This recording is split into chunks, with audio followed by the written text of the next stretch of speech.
Dans cet endroit, comme je l'ai dit, c'était une mangrove à l'époque. Donc la mer, elle venait là, de l'autre côté, hein, au bord de la montagne, et partout jusqu'à la SLN. Alors je te montre. Tu vois là où c'est remblé, la SLN, c'est la mer. L'autoroute, c'est la mer. Là où il y a le rond-point, c'est l'eau. Et puis là où il y a les terrains de football, c'était les palétuviers, c'était le marécage aussi. Et moi, quand j'étais scout à l'école, à l'époque, on marchait avec nos sacs à dos, j'étais dans les éclaireuses de France, on marchait du temple avec nos sacs et on longeait à pied avec notre sac à dos et notre tente, parce qu'il n'y avait pas de voiture comme aujourd'hui, on longeait Coca-Cola. C'est un sentier parce qu'à côté de nous, c'était l'eau de mer. Et on passait vers Rivière-Salée parce qu'il y a le pont de Rivière-Salée, c'était l'eau aussi. Donc on marchait tout le long, tout le long, tout le long. On allait vers Auteuil parce que c'était la terre déjà.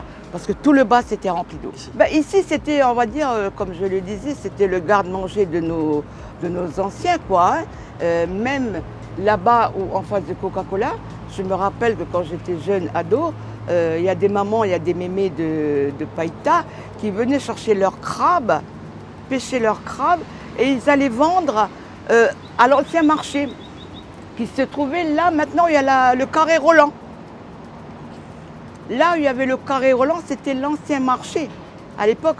Et je me rappelle, parenthèse que j'ouvre et que je referme, il y avait des pêcheurs qui habitaient, tu vois où c'est le Moaka avec le monument des Américains.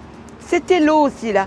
Et il y a des palétuviers et des boraos, et il y avait des gens, des petites familles qui étaient là, et ils allaient à la pêche.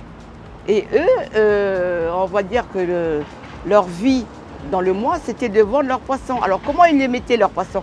Ils allaient à la pêche, ils avaient des sortes de bacs en bois, un genre de chariot en bois, avec une roue dedans. Et ils mettaient l'eau de mer à l'intérieur de ce bac, ils mettaient le poisson vivant. Et de là-bas, de là où je disais, là vers là où il y a le gouvernement, ils marchaient à pied avec leurs brouettes chargées d'eau salée et de poissons vivants, et ils venaient les vendre là au carré Roland. On a connu là. Moi j'ai été à l'époque à Pierre-Lanquette, je me suis mariée en 1971. Et puis je suis arrivée, on a vécu ici à un moment donné dans les années 1978, quand mon mari travaillait au nickel. Donc on est resté un peu là, et puis après on est parti sur Tours parce qu'il a été muté sur Tours. Mais on a reconnu ces bâtiments qui ont été construits dans les années 70.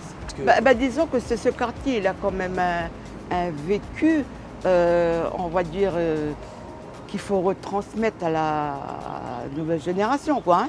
Parce que c'est vrai qu'on vit dedans, mais même nouvelle génération, mais même il y a des parents qui ne savent pas l'histoire. Donc il faut écrire cette histoire. C'est bien. Le projet il était sélectionné. Oui, ouais. Bonne continuation. Toi aussi, bon courage. Puis je viendrai acheter les légumes quand tu auras tout installé. Allez, Nana.